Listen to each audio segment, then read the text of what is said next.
রাহমাতাল লিল আলামিনের কাছে দুজন ব্যক্তি ফিরে আইসা এই কথা বললেন যে তোমরা আল্লাহ তাআলার কাছে রিজিক চাও। এরই নবীর উম্মতের দল, যুবক মুরব্বী, পর্দার অন্তর আম্মা জানেরা, দুজন ব্যক্তি এই ইতমিনানে কলব তারা বর্ণনা করার পর কাফেলার সবাই মিলে আল্লাহ তাআলার কাছে রিজিক চাইতে আরম্ভ করলেন। আল্লাহ তাআলার কাছে রিজিক চাইতেছে হঠাৎ করে তাকায় দেখলেন দুজন ব্যক্তি খাঞ্জা ভর্তি রুটি আর তরকারি নিয়ে এই কাফেলার মধ্যে হাজির হয়ে গেল।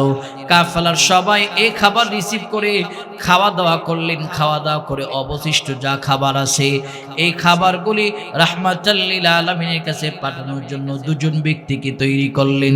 তাদেরকে বলা হলো তোমরা এই অবশিষ্ট খাবারগুলি নবীর কাছে নিয়ে যাও। নবীর কাছে এই খাবার নিয়ে যাওয়ার পর আল্লাহর নবীর সামনে দাঁড়ায় সালাম বিনিময় হলো। নবী আমার জিজ্ঞেস করলো কি তোমরা নিয়ে আসছো বলো। বলে পয়গম্বর আপনার দরবার থেকে আমাদের কাফেলায় ইয়ামান থেকে যে কাফেলা আসলো এই কাফেলায় খাবার গিয়েছিল, অবশিষ্ট খাবার রয়েছে, এই অবশিষ্ট খাবারগুলি আপনার কাছে আমরা নিয়ে এসেছি। নবী আমার বলেন আমার পক্ষ থেকে কোনো কাফেলার মধ্যে খাবার যায়নি। তারা আশ্চর্যান্বিত হয়ে গেল। নবী আমার আমাদের কাফেলা থেকে দুজন ব্যক্তিকে আপনার কাছে আসে নাই খাবার চাওয়ার জন্য? বলে না আসে নাই। রাহমাতাল লিল আলামিন আমার বলেন না আসে নাই বলা মাত্র তারা ইতমিনানে কলব হয়ে গেল যে আমাদের কাছে গিয়া যে দুজন ব্যক্তি রাসূলের কাছে পাঠানো হয়েছিল তারা বলেছিল আল্লাহর কাছে চাও, আল্লাহর কাছে চাও। আমরা আল্লাহর কাছে খাবার চাইলাম, বুঝে আল্লাহ তাআলা রব্বুল আলামিন আমাদেরকে আসমান থেকে খাবারের ব্যবস্থা করে দিলেন। রাহমাতাল লিল আলামিন আমার বললেন শোনো, অবশ্যই আল্লাহ তাআলা বুঝে তোমাদের আসমান থেকে খাবারের ব্যবস্থা করলেন। আল্লাহ পাক রব্বুল আলামিনের কাছে খাবার চেয়েছে, সন্তুষ্টজনক রিজিক চেয়েছে, আল্লাহ তাআলা আসমান থেকে রিজিকের ব্যবস্থা করলেন। এই কারণে মুসলমান শোনো, রিজিক নিয়ে কোনো পেরেশানি নাই, হায় হতাশ নাই। আল্লাহ তাআলা আপনাকে 1000 দৈনিক ইনকাম দিয়েছে, 1000 এর ভিতরে শুকরিয়া আদায় করেন। শুকরিয়া আদায় করলে আল্লাহ পাক এই মালের ভিতরে বারাকা বাড়ায়া দিবে। হালাল পন্থায় ইনকাম করেছেন, এই ইনকামের ভিতরে আল্লাহ তাআলা বারাকা বাড়ায়া দিবে। হারাম পন্থায় আপনার কোটি কোটি টাকা ইনকাম করবেন, এই টাকার হিসাব আল্লাহর আদালতে দেওয়া লাগবে। হারাম মাল ভক্ষণ করা যাবে না, হালাল মাল ভক্ষণ করো। এরই নবীর উম্মতের দল, হালাল যারা ভক্ষণ করবে তারা আল্লাহ তাআলার কাছে বড় দামি। কেমন দামি জানো? আজকে আমরা বলি এত দোয়া করি কবুল হয় না, এত সিজদা দেই কবুল হয় না। ইবাদত কবুল হওয়ার প্রথম শর্ত হলো হালাল লোকমা ভক্ষণ করা চাই, হালাল ইনকাম করা চাই, হালাল খাওয়া চাই। কিন্তু আমাদের অবস্থা হলো হালাল নাই, হারাম ইনকাম করলাম, হারাম খাইয়া আমরা দোয়া করলে দোয়া কবুল হবে না। হালাল খায় ইবাদত করলে ইবাদতে মজা পাওয়া যায়, সিজদা দিলে সিজদাতে মজা পাওয়া যায়। আজকে আমরা সিজদাতে মজা পাই না, কারণ একমাত্র কারণ হলো আমাদের লোকমা হালাল নয়, লোকমা হারাম। সিজদাতে মজা পাই তারা যাদের লোকমা হালাল, আর হালাল লোকমার এতটাই বরকত। হালাল খায়া নামাজ পড়লে নামাজের মধ্যে মজা পাওয়া যায়, হারাম খায়া নামাজ পড়লে মজা পাওয়া যায় না। হালালের ভিতরে আল্লাহ পাক বারাকা রেখেছে, হারামের ভিতরে বারাকা রাখে নাই। কিন্তু আজকে আমাদের মানুষদের অবস্থা হলো হারামের দিকে দৌড়াইয়া আমরা হালালের ইনকামের কথা বলে গেলাম। অথচ নবী বলেন হালাল এমন একটা গুরুত্বপূর্ণ ইবাদত, জানো আল্লাহ রাসূল বলেন হালাল ইবাদত সমূহের মধ্যে গুরুত্বপূর্ণ ফরজ সমূহের মধ্যে হালাল ইনকাম করা, হালাল মাল দ্বারা চলাফেরা করা, হালাল অন্বেষণ করা গুরুত্বপূর্ণ ফরজ সমূহের মধ্যে একটি ফরজ। জোরে বলুন সুবহানাল্লাহ। আল্লাহ রাসূল বলেন তলাবু কাসবিল হালালি ফরিদাতুন বাদাল ফরিদা। আল্লাহ রাসূল বলে গুরুত্বপূর্ণ ফরজ সমূহের মধ্যে একটা ফরজ হলো হালাল অন্বেষণ করা, হালাল মাল ভক্ষণ করা একটা গুরুত্বপূর্ণ ফরজ সমূহের মধ্যে একটি ফরজ। কিন্তু আমাদের অবস্থা হলো টাকা না থাকলে গিয়া সুদের কারবার যারা করে এর কাছ থেকে 1000 টাকা সুদাই না বাজার করতে যায়, হারামের দিকে গেছেন। আপনি সুদের কারবার যে করে তার কাছে গিয়ে 1000 টাকা আনলেন, অথচ আপনার রিজিকের দরকার, আল্লাহ তাআলার কাছে চাওয়ার দরকার ছিল। আপনি আল্লাহ তাআলার কাছে না চায়া যে সুদখোর তার কাছ থেকে 1000 টাকা সুদ আনলেন, আপনার ইতমিনানে কলব হয়ে গেল টাকা না থাকলেই সুদ আনবো। এই কারণে আল্লাহ তাআলা আমাদের অল্প মালের ভিতরে বরকত দেয় না। বরকত থাকতো তখন আপনার অল্প মাল আছে, এটার উপরে সন্তুষ্ট থেকে হারামের ধারে কাছে না যায় শুকর আদায় যদি করতেন, আল্লাহ তাআলা এই মালের ভিতরে বরকত দিত। জোরে বলুন আল্লাহু আকবার। আল্লাহ তাআলা বরকত দিত। দেখেন এখন আমাদের লোকমাটা হারাম হয়ে আছে। লোকমা হালাল, যারা লোকমা হালাল খায়, লোকমা হালালের দ্বারা ইবাদতে মজা পাওয়া যায়। দারুল উলুম দেওবন্দ মাদ্রাসার পাশে একজন ঘাস বিক্রেতার বাড়ি ছিলেন, যার নাম হলো শাহজি আব্দুল্লাহ রহমাতুল্লাহ আলাইহি। সে একজন গরিব মানুষ, দরিদ্র মানুষ। সে বাজারে ঘাস বিক্রি করতেন, জমিন থেকে ঘাস উঠায়া ঘাস বিক্রি করতেন। তার ঘাসের মূল্য 6 পয়সা। 6 পয়সা ঘাসের মূল্য। 2 পয়সা তিনি নিজে খরচ করতেন, আর 2 পয়সা তিনি সঞ্চয় করতেন। 2 পয়সায় আল্লাহ রাস্তায় দান করতেন। 2 পয়সা প্রতি বছর যেটা আয় হতো, এই আয়ের টাকাটা বছরে এটাকে তিনি এমন একটা খাতে ব্যয় করতেন, দারুল উলুম দেওবন্দের যারা উলামায়ে কেরাম ছিল এদেরকে দাওয়াত করে খাওয়াইতো। তো শাহজি আব্দুল্লাহ রহমাতুল্লাহ আলাইহির বাড়িতে খাবার খাওয়ার জন্য ইয়াকুব নানুতুবি বলে 40 দিন, ইয়াকুব নানুতুবি বলে 1 বছর পর্যন্ত আমি অপেক্ষায় থাকতাম। খাদিম জিজ্ঞেস করলেন যে শাহজির বাড়ির খাবারের মধ্যে এমন কি আছে যে 1 বছর আপনি অপেক্ষায় থাকেন? দারুল উলুম দেওবন্দ মাদ্রাসার মুহাদ্দিস আল্লামা ইয়াকুব নানুতুবি বলেন যে শাহজি আব্দুল্লাহর বাড়ির 1 লোকমা খাবারের জন্য এই কারণে পাগল থাকি, কারণ তার কামাই হালাল। এই হালাল ব্যক্তির ঘরের হালাল খাবার খেলে আমার ইবাদতের মাঝে রুহানিয়ত পয়দা হয়, নূর সৃষ্টি হয়। আমি 40 দিন ইবাদত করতে খুব মজা পাই। ধরে বলুন সুবহানাল্লাহ। সুবহানাল্লাহ। তার কামাই হালাল, তার কামাই হালাল। এই কারণে আমাদের কামাইকে হালাল করতে হবে। ইয়াকুব নানুতুবি বলেন আমার একজন হারামখোর হারাম খাওয়াইছে 1 লোকমা। 40 দিন না, আমি অনেক দিন যাবত ইবাদতের নূর পাই নাই, ইবাদতে মজা পাই না, ইবাদতের স্বাদ পাই নাই। এই কথার দ্বারা প্রমাণ হলো ইবাদত আল্লাহ তাআলার কাছে মাকবুল হওয়ার প্রথম শর্ত হলো রিজকে হালাল। রিজকে হালাল, রিজকে হালাল অনুসন্ধান করা। কিন্তু আজকে আমরা হারাম হারাম হারাম অন্বেষণ করতেছি, হালাল নয়। রিজকে হালাল যারা বক্ষণ করে আল্লাহ পাক রব্বুল আলামিন এদের সবকিছুর ভিতরে বরকত দিয়ে। রিজকে হালাল যারা বক্ষণ করে আবেদের ইবাদতে মজা পায়, ইলম ওয়ালার ইলম অনুসন্ধানে মজা পায়। এরপরে যারা আল্লাহর সাক্ষী এবং রাজি খুশি করার জন্য রিজকে হালাল অনুসন্ধান করে আল্লাহ তাআলার কাছে তারা প্রিয় হয়। প্রিয় ভাইয়ের আমার, হালাল রিজিক অন্বেষণ করা ইবাদতের, আবেদের ইবাদতে মজা পাই। ইলম ওয়ালার ইলমের মধ্যে রুহানিয়াত আসে। প্রিয় ভাইয়ের আমার, ইমাম শাফি রহমাতুল্লাহি আলাইহির ছাত্র হলো ইমাম আহমদ ইবনে হাম্বল রহমাতুল্লাহি আলাইহি। তো ইমাম শাফি রহমাতুল্লাহি আলাইহির সঙ্গে অনেক দিন যাবত সাক্ষাৎ হয় না ইমাম শাফি রহমাতুল্লাহি আলাইহির। তো ইমাম শাফি আহমদ ইবনে হাম্বলের চিঠি লিখছে যে শোনো, তোমাকে দেখার জন্য আমার দিলটা খুব বেকারার হয়ে আছে। তুমি যদি আমার বাড়িতে আসতা, তোমাকে মেহমানদারি করে আমি একটু বরকত নিতাম। ছাত্র উস্তাদের কাছে চিঠি লিখছে। ইমাম শাফি রহমাতুল্লাহ আলাইহি আহমদ ইবনে হাম্বলের বড় চিঠি লেখার পর আহমদ ইবনে হাম্বল পরক্ষণে আরেকটা চিঠি লিখছে যে হুজুর, আমি আপনার বাড়িতে অমুক দিন অমুক তারিখে আসব। ইমাম শাফি রহমাতুল্লাহ আলাইহি চিঠি পাওয়ার পর রাস্তার মধ্যে ইস্তেকবাল দেওয়ার জন্য দাঁড়ায়া গেল। শাফি রহমাতুল্লাহ আলাইহি ইস্তেকবাল দেওয়ার জন্য দাঁড়ালো। ইমাম আহমদ ইবনে হাম্বল রহমাতুল্লাহ আলাইহি যখন শাফি রহমাতুল্লাহ আলাইহির বাড়ির দিকে রওনা হলো, রাস্তা থেকে ইস্তেকবাল করিয়া ইমাম শাফি রহমাতুল্লাহ আলাইহি আহমদ ইবনে হাম্বলকে ঘরের ভিতরে নিয়ে আসলেন। এরই নবীর উম্মতের দল, যুবক মুরব্বী, পর্দার অন্তর আম্মা জানালা খেয়াল করলেন। শাফির বাড়িতে আসার পর রাত্রিবেলা আহমদ ইবনে হাম্বলের সামনে দস্তরখান দেওয়া হলো। দস্তরখান দেওয়ার পর শাফি রহমাতুল্লাহ আলাইহির বাসা থেকে বিভিন্ন আইটেমের খাবার আহমদ ইবনে হাম্বলের দস্তরখানা খাবার দিয়া আহমদ ইবনে হাম্বল কি নিয়ম তরিকায় খায়, খাবারটা কিভাবে খায়, সুন্নত তরিকা খায় কিনা দেখার জন্য শাফি রহমাতুল্লাহ আলাইহির পরিবারের বর্গের লোকেরা পর্দার আড়াল থেকে তাকায় আসে।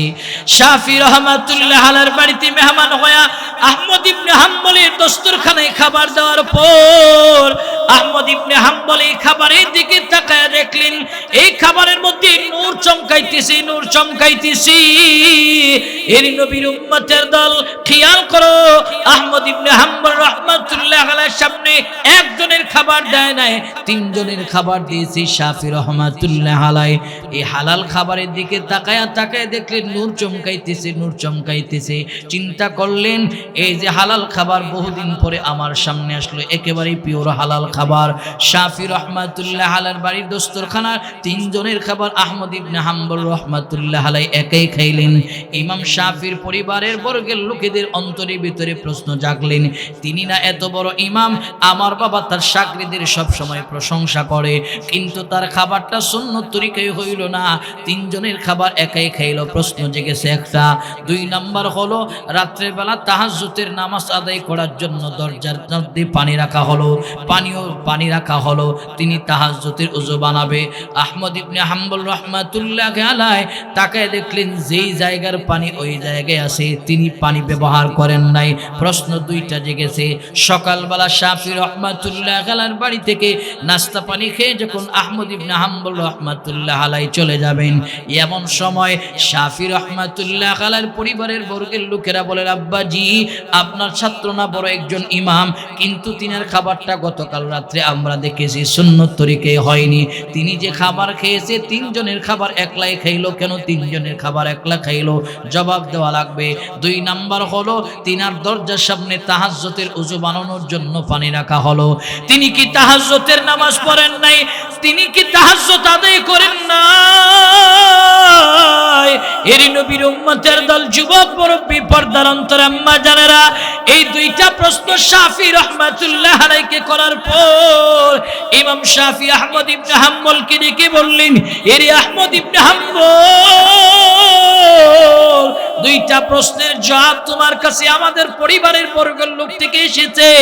একটা প্রশ্ন হলো রাত্রির বেলা আমার বাড়ির দস্তরখানে তুমি খাবার খাওয়ার জন্য বসলা, এই খাবার তোমার সামনে তিনজনের খাবার দেওয়া হলো, তিনজনের খাবার তুমি একাই খাইলা, তুমি প্রশ্নের জবাব দাও, কেন খাইলা? সুন্নত তরিকায় কেন খাইলা না? আহমদ ইবনে হাম্বল বলেন, শুনেন শেখ আমার, কেন তিনজনের খাবার একলাই খাইলাম? আমি যখন আপনার দস্তরখানে বসেছি, আমার সামনে খাবার আসলো, তাকায়া দেখলাম এই খাবারের মধ্যে নূর চমকাইতেছে, নূর চমকাইতে মনে হলো এটা 100% পিওর হালাল খাবার। এই হালাল খাবার আমার সামনে আসার পর আমি তাকায়া দেখলাম এই খাবার খাইলে আমার ইলমি ফায়দা হবে, আমলি ফায়দা হবে, এই কারণে খাবারগুলি খাইলাম। এর দ্বারা আমার ইলমি ফায়দা হয়েছে, আমলিও ফায়দা হয়েছে। ইলমি ফায়দা হলো সারা রাত আমি একটা আয়াত থেকে গবেষণা করে করে করে করে করে আমি 100তম মাসআলা বের করেছি, এটা আমার ইলমি ফায়দা হয়েছে হালাল লোকমা খাওয়ার দ্বারা। দুই নম্বর ফায়দা হলো ওই যে আমার আমলি ফায়দা, আমলি ফায়দা হলো আপনার ঘরের পরিবারের লোকেরা আমার দরজার সামনে তাহাজ্জুদের ওযু বানানোর জন্য পানি রেখেছে, কিন্তু আমি যে ইশারের সালাতের ওযু বানিয়েছিলাম, এই ইশারের সালাতের ওযু দিয়া ফজর আদায় করলাম, তাহাজ্জুদ আদায় করলাম, ফজর পড়লাম, আমার আমলিও ফায়দা হয়েছে, এই কারণে পানি ব্যবহার করা হয়নি। জোরে বলুন সুবহানাল্লাহ। লোকমা হালালের কারণে আল্লাহ তাআলা বারাকা দেয়। এই কারণে প্রতিটা মানুষ হালাল লোকমাকে অন্বেষণ করা, হালাল অন্বেষণ করা। কিন্তু আজকে আমরা হারামের দিকে সবচেয়ে বেশি ছোটাছুটি করতেছি। এই যে দেখেন রিজিক, আল্লাহ তাআলার কাছে সবচেয়ে দামি রিজিক হলো হালাল অন্বেষণ করা। আল্লাহ তাআলার কাছে সব সময় দোয়া করা, আল্লাহ তুমি আমাকে হালালের উপরে রাখো, হালাল ইনকামের ব্যবস্থা করে দাও, হারামের দ্বারে কাছে নিও না। কারণ হারাম যারা বক্ষণ করে, এদের হারামের বক্ষণের দ্বারা যে রক্ত মাংস বডি স্ট্রাকচার তৈরি হবে, এই বডি স্ট্রাকচার রক্ত মাংস কোনটাই আল্লাহর জান্নাতে যাবে না, জাহান্নামে যাবে। এই কারণে বুদ্ধিমান তারা যারা হালাল ইনকাম করে এই দেহটাকে নিয়ে আল্লাহর জান্নাতে যেতে চায়, এরা হলো বুদ্ধিমান। আর বোকা নির্বুধ হলো তারা যারা হারামের পিছনে ছুঁইটা জাহান্নামের দিকে যায়, এরা হলো নির্বুধ আর বোকা। আমরা তো বুদ্ধিমান, আমরা শ্রেষ্ঠ নবীর উম্মত, আমরা শ্রেষ্ঠ নবীর উম্মত হয়ে কিভাবে হারামের দিকে ছোটাছুটি করি? হারাম নয় হালালকে অন্বেষণ করা, হারাম লুকমা নয় হালাল অন্বেষণ করা। আজকে তো নিজের সন্তানদের, বিবি বাচ্চাকে হারাম মাল দিয়া আমরা লালন পালন করি, হারাম মাল দিয়ে লালন পালন করি। আবার এই হারাম মাল দিয়ে লালন পালন করার পর সন্তান কিন্তু হালাল জাদা হবে না, হারাম জাদাই হবে। আপনার কথা শুনবে না, সে মানুষের ক্ষতি করবে, সে আপনার জন্য বিপদ মুসিবত ডেকে নিয়ে আসবে। এই কারণে হালাল জাদা যদি বানাইতে চান, প্রত্যেকটা গার্ডিয়ান হালালের উপরে থাকতে হবে, দেখেন আমাদের সন্তানকে পরিবারের বর্গ যারা আছে এদেরকে একটা কাঠামোতে রাখতে হবে, এমন কাঠামোতে রাখবো যেই কাঠামোতে রাখলে তারা ইহদিনাস সিরাতাল মুস্তাকিমের রাস্তায় পরিচালিত হবে। আজকে তো আমরা সিরাতে মুস্তাকিমের পথে পরিবার বর্গের লোকদেরকে পরিচালনা করতে পারতেছি না। মনে রাখবেন, যদি আমরা একটা কাঠামোতে না রেখে যেতে পারি, ময়দানে মাহশারে আল্লাহর পার্লামেন্টে এর জন্য জবাবদিহিতার কাঠগড়ায় দাঁড়াতে হবে। এই কারণে নিজেও হালাল অনুসন্ধান করব, ছেলেরও নসিহত করব, বাপ হালাল খাইবা, হালালের উপরে থাকবা। কিন্তু বাবাও সুদ খায়, সন্তানও সুদখোরের রাস্তাটা দেখায় দেওয়া যায়।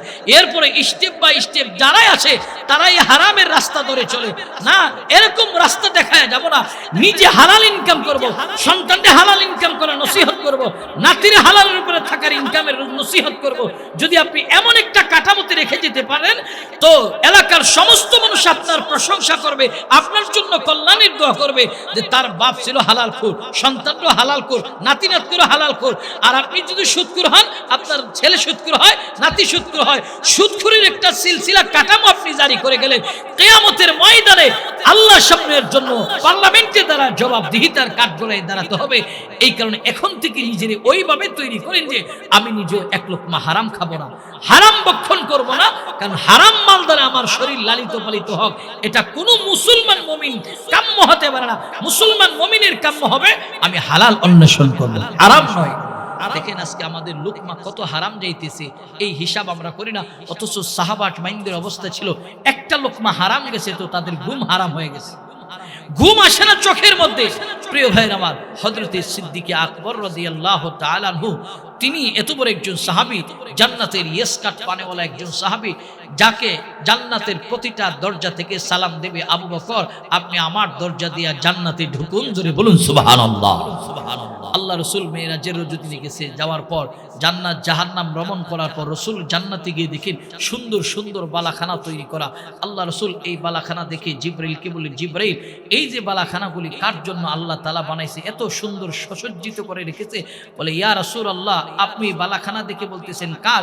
এই বালাখানা যার, আপনি তাকে চিনেন, তার বংশমর্যাদাও জানেন? বলে, বলো না একটু। বলে, আল্লাহ রসুল, এই যে বালাখানাটা দেখতেছেন, এই বালাখানাটা আপনার প্রিয়তম সাহাবী হযরতে সিদ্দিকে আকবরের জন্য আল্লাহ তাআলা বানাইছে। জোরে বলুন সুবহানাল্লাহ। পাশে আরেকটা বালাখানা দেখতেছেন রসুল, এটা আপনার প্রিয়তম সাহাবী হযরতে উমরের জন্য বানাইছে। দেখেন, এটা হারাম লোকমা পেটের ভিতরে যাওয়ার কারণে তাদের পেরেশান কত ছিল।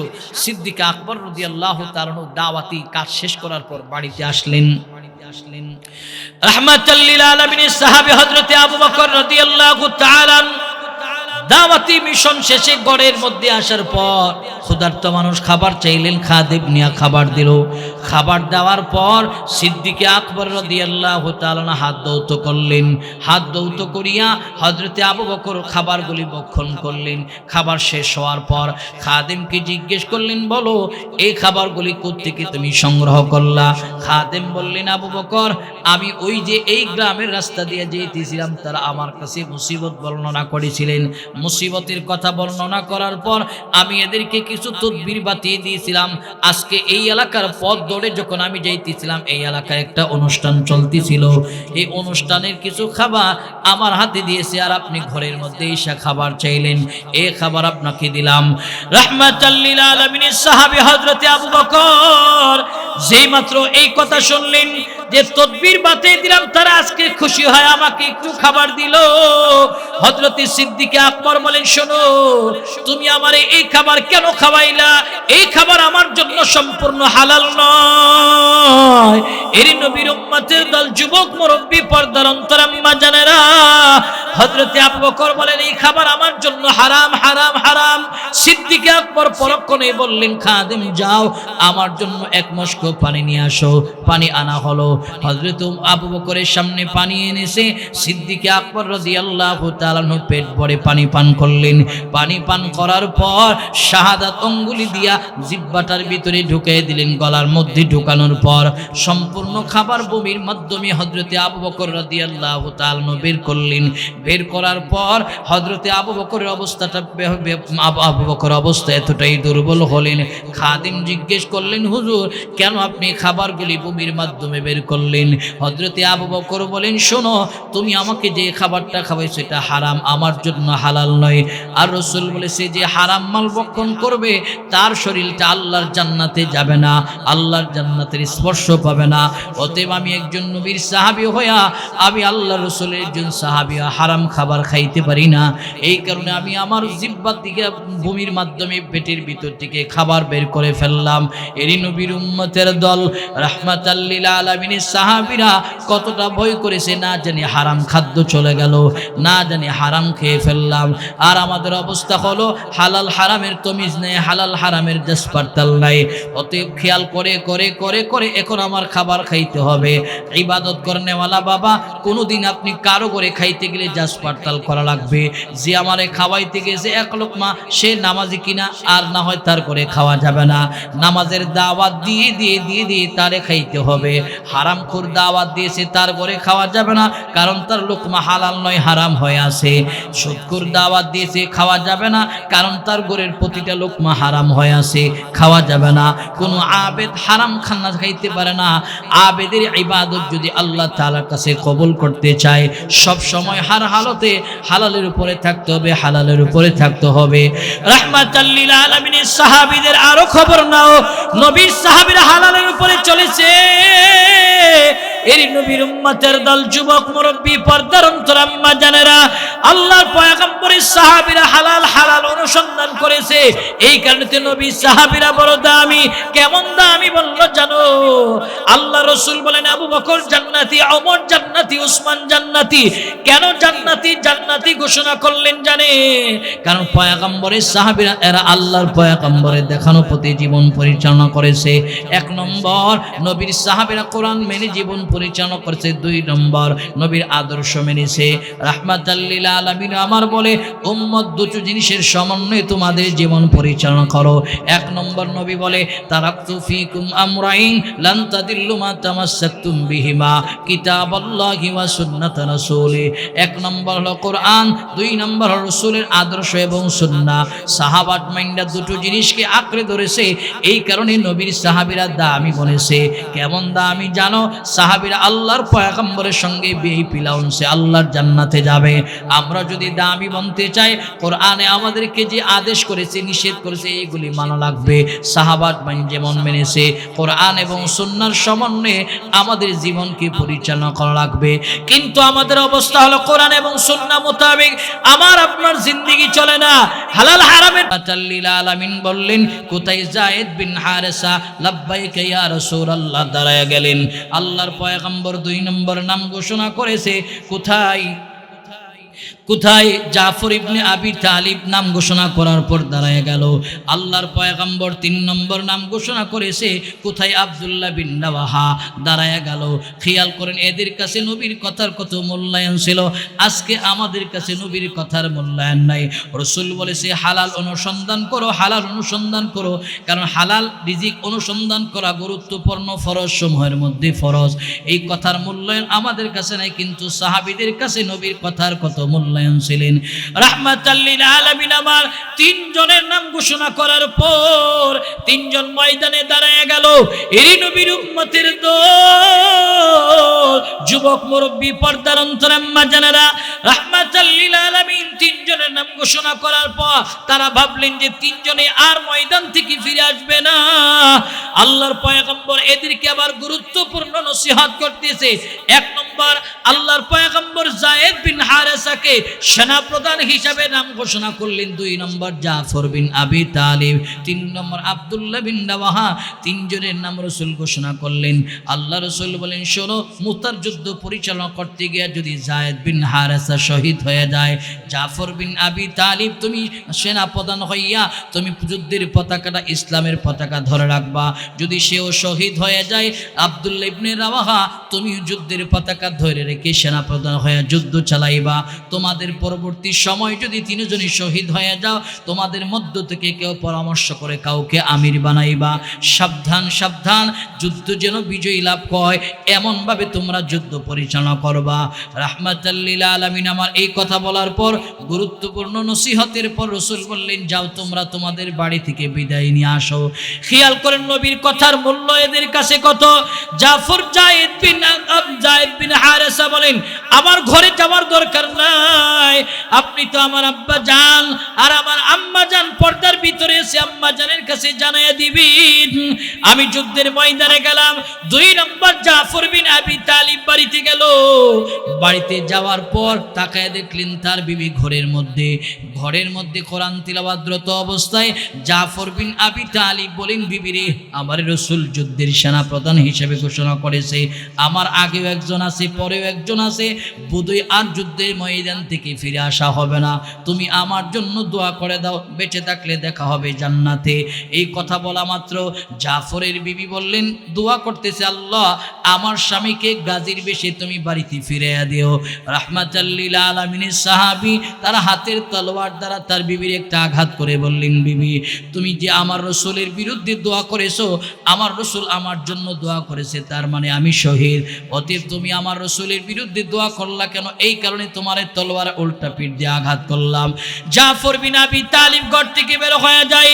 আর তাফসীরের ইতিহাসের বর্ণনা এসেছে, জাফর বিন আবি তালিব ঘর থেকে ফিরে আসার পর তার 5 বছরের বাচ্চা পিছু নিয়ে ডেকে বলেন, আব্বা জান, একটাবার পিছনে তাকান।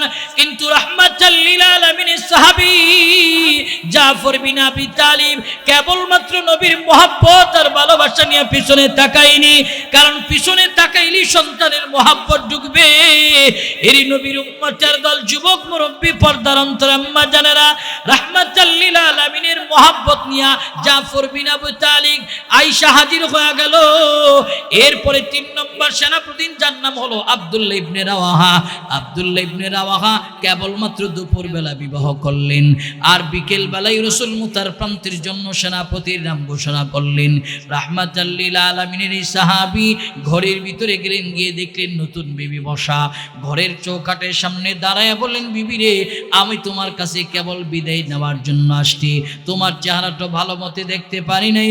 রাহমাতাল লিল আলামিন আমার মুতার যুদ্ধে যাওয়ার জন্য সেনাপতির নাম ঘোষণা করেছে, রাহমাতাল লিল আলামিন আমার নাম ঘোষণা করেছে, অতএব তুমি আমাকে বিদায় করে দাও। বিবি ঘরের ভিতর থেকে বলে, স্বামী আমার, আপনার চেহারা দেখি নাই, আপনি একটু ঘরে এসেন, আপনার সঙ্গে প্রেম নিবেদন করব। আব্দুল্লাহ ইবনে রাওয়াহা বলে, স্বামী রে, বিবি রে, ঘরে আসতে পারবো না, ঘরে আসলে তোমার মহব্বত ঢুকবে, আবার নবীর মহব্বত আমার দিল থেকে দূরীভূত হয়ে যাবে। এরই নবীর উম্মতের দল, যুবক মুরব্বী, পর্দার অন্তর আম্মা জানেরা, খেয়াল করেন, আব্দুল্লাহ ইবনে রাওয়াহা বলেন, বিবি বিদায় করে দাও, যদি মৃত্যুবরণ হয়ে যায় দেখা হবে আল্লাহর জান্নাতে, তোমার ঘরে আর ঢুকলাম না। এই কথা বলে 3 জন রাসূলের সামনে গেলেন, নবী এদেরকে দোয়া দিলেন, দোয়া দিয়া পয়গম্বর আমার মুতার যুদ্ধে পাঠিয়ে দিলেন। যুদ্ধ আরম্ভ হয়ে গেছে। যায়েদ বিন হারেসা যুদ্ধ করে শাহাদাত বরণ করলেন। শাহাদাত বরণ করার পর যায়েদ বিন হারেসা রাসূলের দেওয়া পতাকা ওকাবটাকে নিলেন। জাফর বিন আবি তালিব পতাকা হাতে নিয়ে যুদ্ধ করে শাহাদাত বরণ করলেন। জাফর বিন আবি তালিবের ডান হাত কাটা গেল, ডান হাত কাটার পর বাম হাতে তলোয়ার নিল, বাম হাতে পতাকা নিল, বাম হাতটা কেটে দেওয়া হলো, বাবার বাহু দিয়ে তার পতাকাটা ধরে রাখলো, তলোয়ার চালাইতে আরম্ভ করলেন। এইভাবে জাফর বিন আবি তালিবকে দ্বিখণ্ডিত করা হলো। এরপরও যুদ্ধের পতাকাটা বাহু দিয়া চাপ দিয়া ধরে রাখছে। এরপরে আব্দুল্লাহ বিন রাওয়াহা রাহমাতাল লিল আলামিন এই সাহাবী গিয়ে রাসূলের দেওয়া পতাকা হাতে নিলেন। নবীর দেওয়া পতাকা হাতে নিয়ে যুদ্ধ আরম্ভ করলো। এই নবীর উম্মতের দল যুদ্ধ করে আব্দুল্লাহ বিন রাওয়াহা শহীদ হয়ে গেল। একে একে রসুলের বানানো 3 সেনা প্রধান শহীদ হয়ে গেল মুতার যুদ্ধে। এরপরে যুদ্ধকে পরিচালনা করবে সবাই মিলে সম্মিলিতভাবে পরামর্শ করলেন খালিদ বিন ওয়ালিদ কোথায়? খালিদ বিন ওয়ালিদের হাতে পতাকা দেয়া হলো। মুতার যুদ্ধ খালিদ বিন ওয়ালিদ কৌশল করে করে যুদ্ধ পরিচালনা করে খালিদ বিন ওয়ালিদ মুতার প্রান্ত বিজয় করলেন। এরই নবীর উম্মতের দল আল্লাহর পয়গম্বরের কাছে খবর চলে গেল, নবী আমার, আপনার সন্তান যায়েদ বিন হারেসা শহীদ হয়ে গেল, জাফর বিন আবি তালিব শহীদ হয়ে গেল। আল্লাহর পয়গম্বরের কাছে খবর গেলেন আব্দুল্লাহ বিন রাওয়াহা শহীদ হয়ে গেল। আল্লাহর পয়গম্বর একবার যায়েদ বিন হারেসার সন্তানের কাছে গিয়া সান্ত্বনা দেয়, আবার জাফর বিন আবি তালিবের সন্তানের কাছে গিয়া সান্ত্বনা দেয়। রাহমাতাল লিল আলামিনের সামনে ইসা জাফর বিন আবি তালিবের 6 বছরের বাচ্চারা কান্নাকাটি করে। কান্না দেখে রাসূল বলেন কান্না করিও না, এরি জাফরের বিবি কান্না করিও না, এ আব্দুল্লাহ বিন রাওয়াহার বিবি তোমরা কান্না করিও না। আমি রাসূল তাকায়া দেখলাম আমার জাফর আল্লাহর জন্য তার জীবনটি কুরবান করে দিয়েছে। আমার কথার মূল্যায়ন করতে গিয়া যুদ্ধের ময়দানে গিয়ে 2টা হাত হারাইছে। আমি তাকায়া দেখতেছি আমার জাফর আল্লাহর জান্নাতে পাখির ডানা নিয়া আল্লাহর জান্নাতে জান্নাতি পাখি হইয়া উড়ে উড়ে বেড়াইতেছে। জোরে বলুন সুবহানাল্লাহ। তো রাসূলের কথার মূল্যায়ন এদের কাছে ছিল। এই কারণে বিবির মহব্বত, ছেলের মহব্বত, আপনজনের মহব্বত ছিল না। কিন্তু আজকে আল্লাহ রাসূল আমাদেরকে বললেন যে হারাম খাও না, কিন্তু আমরা হারাম খাইতেছি, বিবি বাচ্চা সবাইরে হারাম খাওয়াইতেছি না। হালাল অনুসন্ধান করে বিবি বাচ্চাকে খাওয়াইতে হবে, তাহলে আমরা রাসূলের শাফায়াত পাবো। রাসূলের হাতে হাউজে কাউসার আমাদের নসিব হবে। আল্লাহ রাসূলের হাতে হাউজে কাউসারের পানি যদি পান করতে চান তাহলে কোরআন এবং সুন্নাহ মোতাবেক আমাদের জীবন পরিচালনা করতে হবে। রাজি আছি ইনশাআল্লাহ? আল্লাহ আমাদের কবুল করুক, সকলে বলুন আমিন। প্রিয় ভাইয়ের আমার, কোরআন এবং সুন্নাহ মোতাবেক জীবন চালাইতে হবে। হালাল অন্বেষণ করে আমাদের অল্প হক আমার রিজিক অল্প হোক, এটার মধ্যে বরকত থাকবে, এটা হালাল হওয়া চাই, হারামের দ্বারে কাছে যাব না। আরেকটা সবক হলো মানুষকে কোনোদিন ধোঁকা দিব না। আজকে এমন এক জমানা চলতেছে, রাসূলের শ্রেষ্ঠ নবীর শ্রেষ্ঠ উম্মতরা আজকে ধোঁকা দিয়ে তারা রিজিক অনুসন্ধান করে। দেখেন ধোঁকা কি, 1 নম্বর 2 নম্বরে 1 নম্বর করে বিক্রি করে, 3 নম্বরে 2 নম্বর করে বিক্রি করে, এটা ধোঁকা। আল্লাহ রাসূল বলেন মান গাশশা ফালাইসা মিন্না, যে আমার উম্মতকে ধোঁকা দিল সে আমার উম্মতের অন্তর্ভুক্ত নয়। দেখেন আপনি দুধ বিক্রেতা দুধ বিক্রি করে পানি মিশ্রিত করা ধোঁকা দিচ্ছেন মানুষকে, ফল বিক্রেতা ভালো ফলটা দেখায়া খারাপটা মানুষকে ধরায় দিয়ে ধোঁকা দিতেছেন। এই রিজিকটা হারাম, এই রিজিকটা হারাম। আপনি হারাম অন্বেষণ করে পরিবারকে খাওয়াইবেন, হতে পারে না। আপনি ভালোটারে ভালো বলেই বিক্রি করবেন, খারাপ স্পট আছে এটাকে বলেই দিবেন যে এটা মালে স্পট আছে। আল্লাহ রাসূল একদিন বাজারের পাশ দিয়ে যাইতেছেন, এমন সময় তাকায় দেখলেন কিছু ক্রেতা বিক্রেতা তাদের গম জব নিয়ে বাজারে দাঁড়ায় রয়েছে। তো আল্লাহ রাসূল হযরতে আবু হুরায়রা বলেন এদের কাছে গেছে, গিয়া দেখলেন উপরে শুকনা গম, রাসূল ভিতরে হাত ঢুকাইছে, হাত ঢুকানোর পর দেখলেন ভিজা গম। রাসূল তৎক্ষণাৎ তাকে বললেন যে দেখো তোমার উপরে শুকনা ভিতরে ভিজা, তুমি মানুষকে ধোঁকা দিতেছো, অতএব তোমার মালে স্পট আছে এটা বলে বিক্রি করো, তোমার জন্য এটা জায়েজ হবে, হালাল হবে এই মাল। আর জমি তুমি না বলে স্পট মাল বিক্রি করে হারাম হবে। এই কারণে ভাই কোনো মুসলমানকে ধোঁকা দিব না। আমি দুধে পানি মিশ্রিত করব না, ফল বিক্রেতা কোনোদিন ফল বিক্রি করে মানুষকে ধোঁকা দিব না। জমির মালিক আছি, জমি আমার কাছে আছে, এই জমির দ্বারা কাউরে ধোঁকা দিব না। এক কথায় কোনো মুসলমানকে ধোঁকা দিতে পারে না। আল্লাহ পাক আমাদেরকে কবুল করুক, সকলে বলুন আমিন। হালাল অন্বেষণ করার তৌফিক দান করুক, আমিন। আপনারা আমার কাছে আরো 10-15 মিনিট পাওয়ার দরকার ছিল, কারণ রাস্তা দিয়ে আসতে জেম পারই আসছি, মাগরিবের পরেই বয়ান শুরু হওয়ার কথা, কিন্তু হইতে পারে। আপনাদের কাছে দোয়া চাই, মাপ চাই, যা কথা বলছি অগোছানো কথা এলোমেলো কথা সব কথা লিল্লাহি আল্লাহর জন্য বলেছি। আল্লাহ পাক রব্বুল আলামিন আমাদেরকে সহিহ কথাগুলির উপরে আমল করার তৌফিক দিক, সকলে বলুন আমিন।